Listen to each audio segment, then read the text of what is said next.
DS judicial academy Prayagraj Allahabad सभी छात्रों का स्वागत करती है। बिहार न्यायिक सेवा का साक्षात्कार पुनः डेट घोषित हो गई है। 22 अगस्त से होने जा रहा है और यह सितंबर 3 तक ख़त्म होगा। यह जब भी ख़त्म होगा, इस साक्षात्कार के लिए एक बार हम फिर सभी छात्रों का मॉक इंटरव्यू कराने जा रहे हैं और यह बताने जा रहे हैं कि इस साक्षात्कार में कौन कौन से प्रश्न उनको कैसे पूछे जाएंगे, साथ ही साथ किस तरीके से उनको बैठना है, कौन से उनको कपड़े पहनना है, कब बोर्ड का पूछे गए प्रश्नों का जवाब देना है, कब बोर्ड द्वारा पूछे गए जवाब को इनकार कर देना है। सर, इसका उत्तर मुझे नहीं आता है। सबसे पहले इस बात पर ध्यान आप दीजिए कि आपके कपड़े कैसे हों। यह कपड़े इस बात पर निर्भर करते हैं कि आपकी लंबाई क्या है। अगर आप लड़कियां लंबी हैं तो साड़ी ही पहने, अगर छोटी हैं तो फिर वो सूट पहने।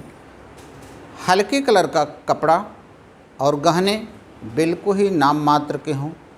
श्रृंगार प्रधान कोई भी चीज़ें आपके इंटरव्यू में नहीं होनी चाहिए जिससे कि बोर्ड को आपका वह पार्ट आकर्षित करे, आपके गहने को आकर्षित करे या आपके कपड़े को आकर्षित करे। आपके नॉलेज की तरफ उनका ध्यान होना चाहिए। वहाँ कैसे बैठेंगे वह हम अपने यहाँ मॉक इंटरव्यू के माध्यम से आपको बताएंगे। किस तरीके से इंटरव्यू में आप चेयर पर बैठेंगे, आपका हाथ कहाँ होगा और प्रश्नों को उत्तर देते समय किन किन की तरफ आपका चेहरा होगा, किसकी तरफ आप देखेंगे, किसकी तरफ देख करके जवाब बताएंगे। कपड़ों के बाद एक दूसरा नंबर आता है कि इंटरव्यू के दिन आपके अंदर का भय कैसे दूर हो। भय दूर करने का एक ही कारण है कि कॉन्फिडेंस आपको होना चाहिए। अगर कॉन्फिडेंस है तो भय ऑटोमेटिक दूर हो जाएगा।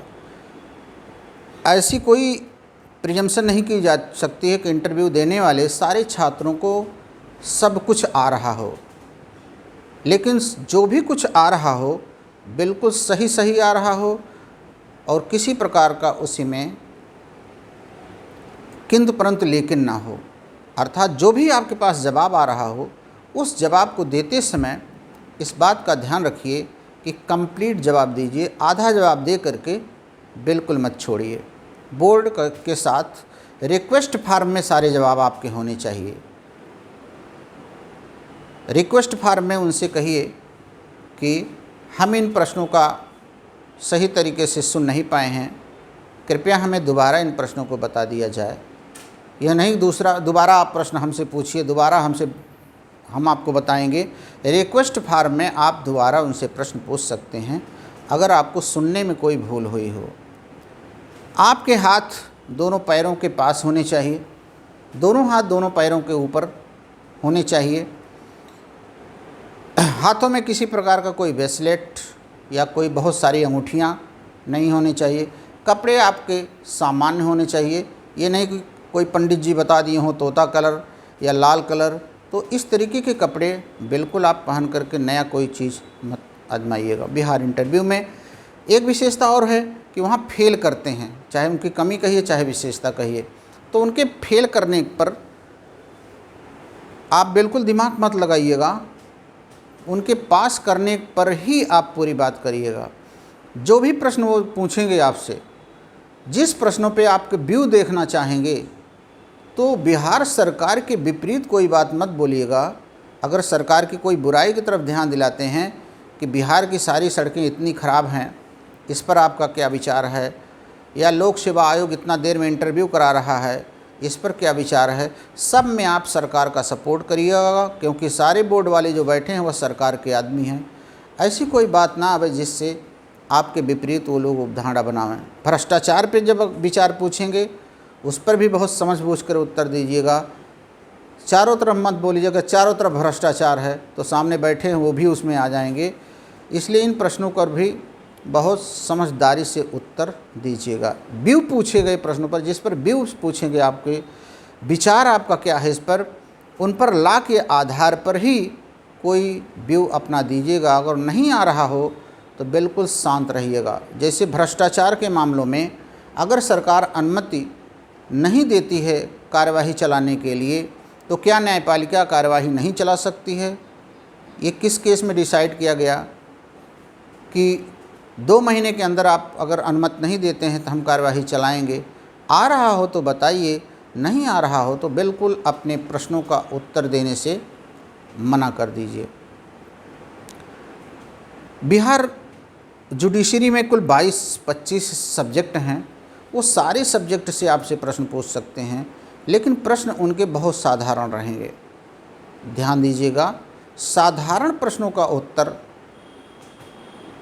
आपके द्वारा बताया जाना जरूरी है। जैसे महिला सशक्तिकरण के संबंध में भारतीय संविधान में क्या प्रावधान किए गए, तो आराम से आप धारा 15(4) से शुरू करके 15(3) से शुरू करके डायरेक्टिव प्रिंसिपल में ले जा कर के पूरे संविधान के हर प्रावधान को बताते हुए लास्ट में बताइएगा, साहब इस सशक्तिकरण का सशक्त प्रमाण है माननीय राष्ट्रपति का चुनाव, जो यह साबित करता है कि एक साधारण से साधारण महिला भी सर्वोच्च पद पर पहुंच सकती है। ये हमारे संविधान का एक अनूठा उदाहरण है। तो उनके पूछे गए प्रश्नों को आप कैसे क्रम से उत्तर देंगे?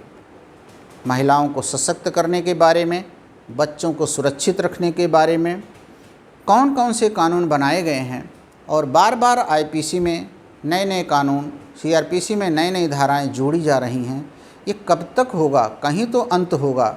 इस पर आप अपने बहुत पोलाइट व्यू दीजिएगा कि साहब विधि समाज का दर्पण है, समाज के अनुसार विधियां बदलती रहती हैं, समाज के रिक्वायरमेंट के अनुसार नई नई धाराएं जोड़ी जाती हैं। जैसा कि चर्चा आजकल राजद्रोह के बारे में चल रही है कि राजद्रोह कभी अंग्रेज़ों का बनाया हुआ कानून था, अब ऐसे कानून को हटाने का वक्त आ गया है, इसलिए सुप्रीम कोर्ट उस पर विचार कर रहा है। तो साधारण क्वेश्चन, छोटे छोटे क्वेश्चन जैसे डिक्री क्या है, संज्ञेय अपराध क्या हैं, साक्ष्य क्या है, लोक निगम क्या है, इंडियन कॉन्स्टिट्यूशन के अंदर सॉवरेन क्या है, डोमिनियन किसे कहते हैं, सॉवरेंटी क्या है, केशवानंद भारती केस क्या है, पब्लिक सर्वेंट को सेफ करने के लिए प्रावधान कौन कौन से दिए गए हैं, या भारतीय संविधान में संशोधन की शक्तियाँ असीमित हैं, या हिंदू विवाह, मुस्लिम विवाह, तलाक के बारे में, शायरा बानो केस के बारे में, तलाकुल बिद्दत को संविधान के किस आर्टिकल के तहत रद्द किया गया, सारी बातों को हम अपने मॉक इंटरव्यू के माध्यम से पूरा अभ्यास कराएंगे। हमारा यह मॉक इंटरव्यू कल मंगलवार से स्टार्ट करेंगे। कल दोपहर 12 बजे से, और फिर दूसरा रहेगा शाम को 7:30 बजे से। शाम 7:30 बजे के बाद ऑनलाइन वालों का रहेगा, और दिन में 11:30 से 12 के बीच में जो शुरू होगा वो ऑफलाइन का होगा।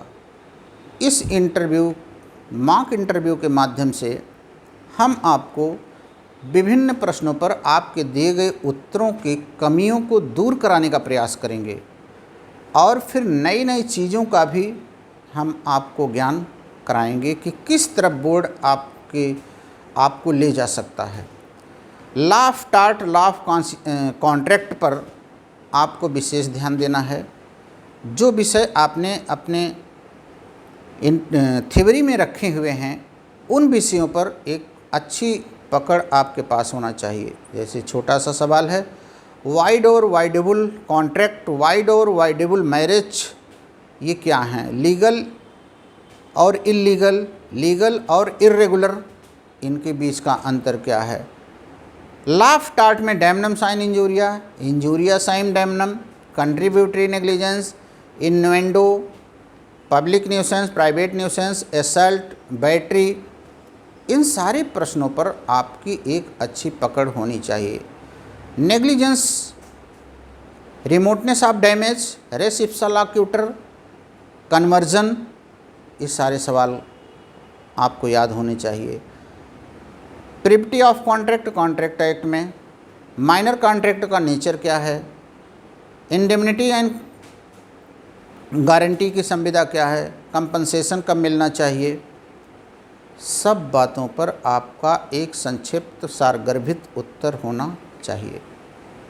जिस प्रश्न पर आपको संदेह हो आप बेशक बाय व्हाट्सएप आप हमसे पूछ सकते हैं। डायरेक्ट फ़ोन में तो दिक्कत है, व्हाट्सएप के मैसेज से आप हमसे हमारे स्क्रीन पर जा रहे नंबर के माध्यम से पूछ सकते हैं। अगर आपको कोई केस नहीं आ रही हो, किसी केस में क्या कहा गया हो, वह आप उससे पूछ सकते हैं।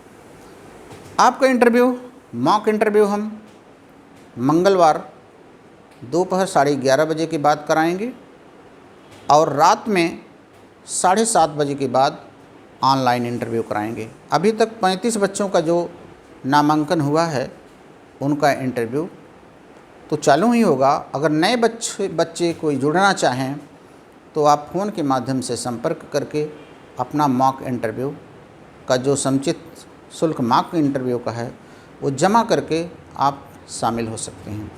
वर्तमान में जो करंट कुछ चीज़ें हैं उस करंट पर हम आपको फीडबैक इंटरव्यू के बाद सारी बातें बताएंगे कि इनमें इन चीज़ों को अगर आप जोड़ देंगे अपने इंटरव्यू में तो आपका इंटरव्यू एक 4 चांद लगा देगा। इंटरव्यू में बच्चों में जो सबसे कमी आ रही है उनके भूलने की सबसे बड़ी समस्या है। भूलने के लिए कैसे भूलने से बचें उसके लिए अपने ऊपर दबाव मत लाइए। अगर दबाव लाएंगे तो ऑटोमेटिक दबाव में हर बातें भूल जाती हैं, इसलिए दबाव बिल्कुल महसूस मत करिए। ये मान के चलिए अगर आपको नौकरी देते हैं तो भी ठीक, नहीं देते हैं तो फिर हम कुछ और करेंगे। ऐसा नहीं केवल यही, क्योंकि इस पर भी वो प्रश्न पूछेंगे आपका सिलेक्शन यदि नहीं होता है तो आप क्या करेंगे। इसमें गुस्से में थोड़े जवाब देना पड़ेगा। साहब नहीं होता है फिर भी मेरा तो लॉ का रजिस्ट्रेशन है, हम अदालत के माध्यम से वकालत पेशे से कमा सकते हैं, कोई ज़रूरी नहीं हो। इंटरव्यू है, परीक्षा है, परीक्षा का मतलब यह तो आपकी इच्छा पे है, हम तो देने आए हुए हैं। नहीं मिलेगा हम वकालत पेशे में करेंगे, नहीं मिलेगा हम ट्राई करेंगे लेक्चरर प्रोफेसर बनने का प्रयास करेंगे, कहीं से भी हम पैसा कमा सकते हैं। केवल ज़रूरी नहीं कि हम सिविल जज नहीं हुए तो सारी दुनिया सुनी हो गई। बहुत सारे सिविल जज सर नहीं हो पाए हैं और सुप्रीम कोर्ट के जज बन गए हैं। जैसे हमारे यहाँ इलाहाबाद के खुद ही जज साहब थे, सिविल जज तो नहीं बन पाए लेकिन सुप्रीम कोर्ट का जज बने। जस्टिस वी एन खरे सुप्रीम कोर्ट का जज बने लेकिन सिविल जज नहीं बन पाए।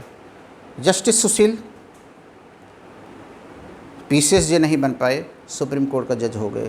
तो बहुत सारे लोग हैं, हम प्रयास करेंगे अपने बार के माध्यम से सुप्रीम कोर्ट हाई कोर्ट पहुंचने का, हम उसके माध्यम से भी बन सकते हैं। तो इन सारी बातों का हम एक डिटेल अध्ययन इंटरव्यू के माध्यम से हम आपका कराने जा रहे हैं और मॉक इंटरव्यू ले करके आपके अंदर जितनी छुपी हुई प्रतिभा को बाहर निकालेंगे, आपके डर को ख़त्म करेंगे। ये सारी बातें हम आपको कल से करने जा रहे हैं और उसमें आप शामिल होइए। सभी छात्रों को डीएस जुडिशियल एकेडमी से की तरफ से बहुत बहुत शुभकामनाएं।